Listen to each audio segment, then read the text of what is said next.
Alright, Assalamualaikum warahmatullahi taala wabarakatuh dan salam sejahtera kepada semua pelajar-pelajar sejarah tingkatan 1. Ya. Oke, jadi kita sambung tentang kemunculan dan perkembangan tamadun Islam. Bagaimana tamadun Islam ini mula muncul? Pertama dia dimulakan dengan peristiwa kelahiran Nabi Muhammad. Kalau kita mau cerita di sejarah tamadun Islam nih, panjang lah, sangat panjang sebenarnya cerita ini. Banyak banyak boleh diceritakan. Tapi kalau dalam silibus tingkatan 1 ini dia cerita simple saja secara ringkas saja, sepintas selalu saja tentang macam mana perkembangan tamadun Islam ini. Alright. Jadi ceritanya bermula apabila Nabi Muhammad dilahirkan, alright, dilahirkan pada 20 April 570 Masih. Kalau macam tamadun Rom mereka bermula pada kan sebelum Masih dan selepas Masih kan. Ini jadi ini 570 Masih. Jadi Nabi Muhammad lahir 12 Rabiul Awal tahun Gajah bersamaan 20 April 570 Masih, maksudnya 1400 tahun yang lalu lah. Jadi nama ayahanda baginda ni, nama ayahandanya, ayahanda Nabi Muhammad ialah Abdullah bin Abdul Muttalib. Manakala ibunya bernama Aminah binti Wahab. Abdullah merupakan peniaga yang sering ulang-alik dari Mekah ke Syam, pedagang juga, bapa kepada Nabi Muhammad. Bapaknya Abdullah, mamanya, ibunya Aisyah. Aisyah pula Aminah. Aisyah itu isteri Nabi. Jadi bapa Abdullah, ibu Aminah, Siti Aminah binti Wahab. And then semasa Nabi Muhammad masih dalam kandungan, dalam perut lagi, Abdullah bapa Nabi ini meninggal dunia, sakit. And then lepas itu Nabi Muhammad lahir. Lahir saja tiada bapa, meninggal sudah. Jadi bila umur 6 tahun, masih kecil lagi Nabi Muhammad, ibunya pula meninggal, Siti Aminah. Alright. Lepas tu bila jadi anak yatim piatu lah kan Nabi Muhammad. Dan Nabi Muhammad pula dipelihara oleh datuknya, datuknya Abdul Muttalib, orang kuat di Mekah ni. Jadi lepas 2 tahun dipelihara oleh atuknya pula lagi meninggal. Lepas tu dipelihara pula oleh pakciknya, Abu Talib. Alright. Sampailah besar. Jadi Nabi Muhammad ikutlah pakcik ini, Abu Talib ni berniaga sampai ke bandar Syam dan ibu kota sekitar Mekah ni. And then bila Nabi Muhammad ni sudah dewasa sedikit, dalam umur 25 lah begitu. Nabi Muhammad menjalankan kegiatan perniagaan yang dimiliki oleh Siti Khadijah. Siti Khadijah ni taukelah orang bos, bos kepada pedagang-pedagang ni. Dia kira macam ada company sendirilah. Jadi Nabi Muhammad ni adalah pekerja kepada Siti Khadijah. Jadi melihat kejujuran, kebaikan, akhlak yang ditunjukkan oleh Nabi Muhammad, dan semua orang suka dengan Nabi Muhammad ni. Nabi Muhammad digelar sebagai Al-Amin. Orang yang jujur dan amanah. Pada zaman itu dari kecil lagi orang suka dengan Nabi Muhammad. Tiada yang benci dengan Nabi Muhammad. Dari kecil sampailah dewasa. Alright. Ini sebelum menjadi nabi ya. Jadi Siti Khadijah ni dia suka dengan Nabi Muhammad. Dia mau kahwin dengan Nabi Muhammad. Sudahlah, insem baik lagi kan budi pekertinya kan. Jadi Siti Khadijah ni pun seorang wanita yang baik, kaya lagi, dia suka dengan Nabi Muhammad. Dia beritahu dengan Abu Talib, dia mau kahwin dengan Nabi Muhammad. Jadi Nabi Muhammad pun setuju. Nabi Muhammad pun dikahwinkan dengan Siti Khadijah. Siti Khadijah tu lebih tua daripada Nabi Muhammad. Nabi Muhammad muda lagi masa tu, semboy lagi. Dikabarkan dalam Siti Khadijah 30 lebih, 40. Nabi Muhammad pada masa tu ada 25 tahun. Kalau tidak silap cikgu lah. Kalau salah betul kan. Alright. Jadi Nabi Muhammad, daripada orang biasa ni, macam mana dia boleh menjadi seorang nabi? Macam mana dia tahu dia seorang nabi? Sebelum ni dia tidak tahu kan. Dia selepas kahwin, sampailah umur Nabi Muhammad kira 40 tahun begitu. Nabi Muhammad ni suka jenis yang suka malam kan, suka menyendiri. Menyendiri di sebuah gua Hira. Suka sendiri-sendirilah dia berfikir, kenapalah aku punya orang kampung ni begini? Kenapalah masyarakat ini begini kan? Budu-budu semua sesat betul kan? Jadi pada satu hari pada bulan Ramadan, 17 Ramadan pada 6 Ogos 610 Masehi, right? Nabi Muhammad lahir bila tahun 570, terima wahyu 610. Jadi kira-kira umur Nabi Muhammad 40 tahun lah pada masa itu. Nabi Muhammad bersendiri di Gua Hira. Datang malaikat Jibril. Menyampaikan wahyu pertama. Wahyu ni revelation. Wahyu ni maksudnya amanat. Yang dari Tuhan. Yang disampaikan melalui malaikat Jibril. The angel Gabriel. Jibril dia bawa surah Al-Alaq ayat 1 hingga 5. Ini surah Al-Alaq, kamu tengok maksudnya. Alright. Ini adalah salah satu chapter dalam Al-Quran. Itu surah Al-Alaq.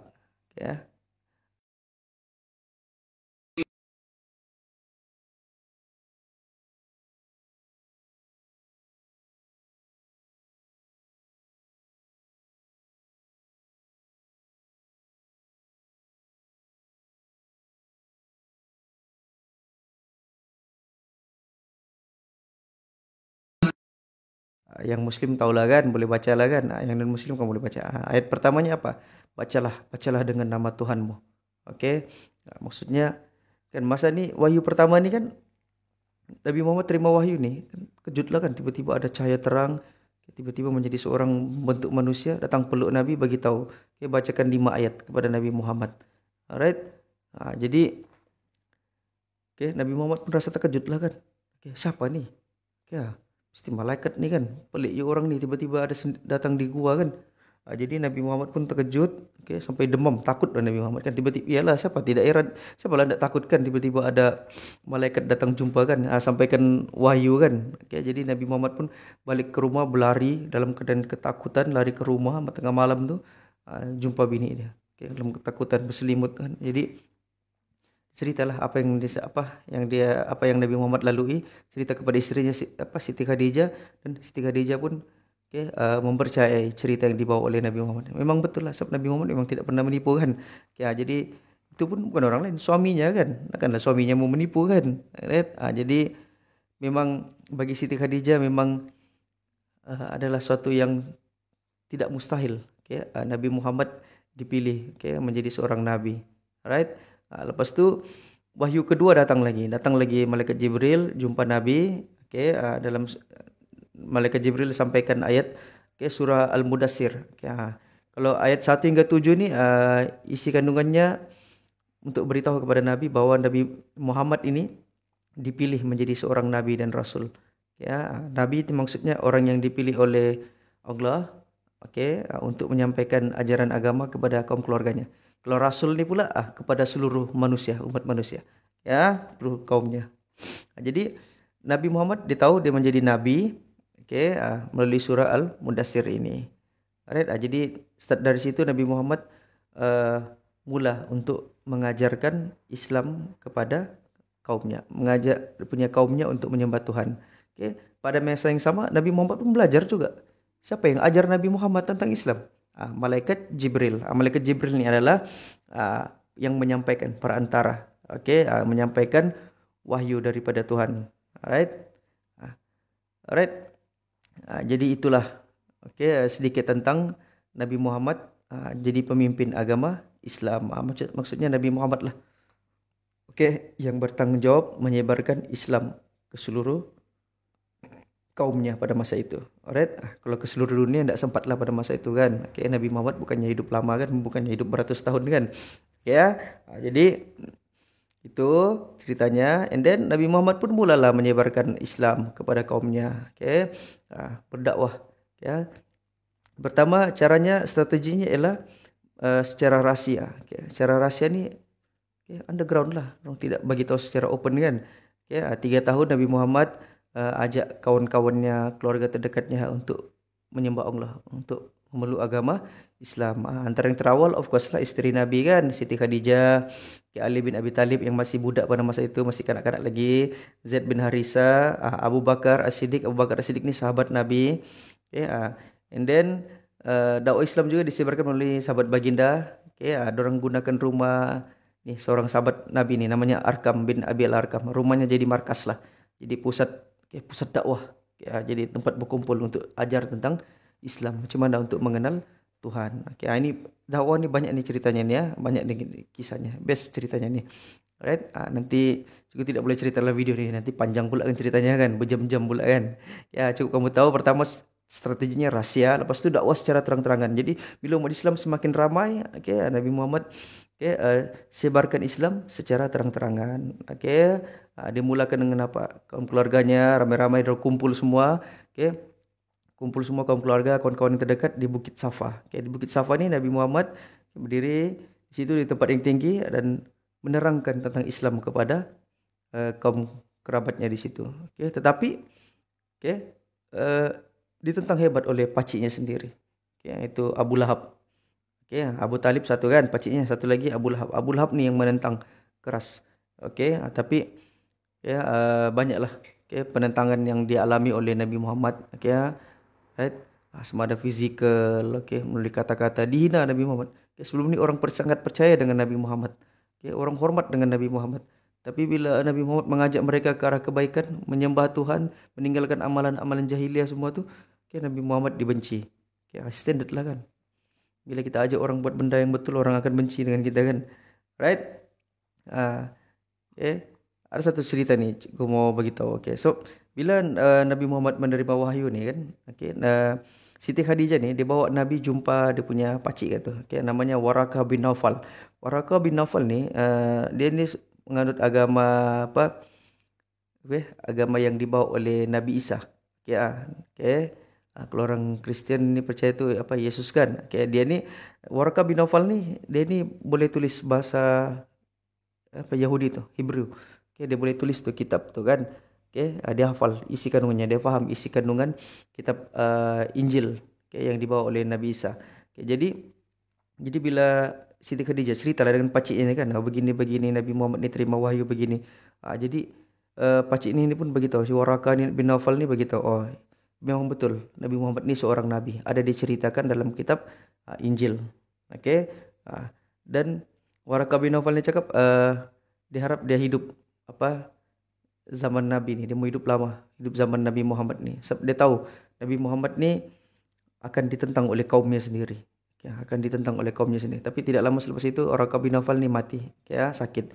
Jadi dia sudah tua kan. Jadi memang betul lah Nabi Muhammad ni seorang nabi berdasarkan apa yang diceritakan dalam kitab Injil yang sebelumnya ni. Itu Warakah bin Naufal. Jadi memang Nabi Muhammad ditentang betul-betul. Memang betul-betul Nabi Muhammad ditentang oleh kaumnya sendiri. Pakciknya sendiri pun tidak percaya dengan Nabi. Bilangnya ini semua menipu apa ni agama. Ramai yang menentang, ada juga yang menyokong usaha Nabi. Alright. Ini panjang ceritanya. And then bagi tujuan penyebaran Islam, Nabi Muhammad kemudiannya berhijrah ke Madinah. Nabi Muhammad ditentangkan. Tapi atas jemputan daripada penduduk Yathrib. Yathrib tu Madinah lah. Nabi Muhammad berhijrah ke Madinah. Di kampung sendiri ditentang. Tapi di tempat orang lain di Madinah diterima pula Nabi Muhammad.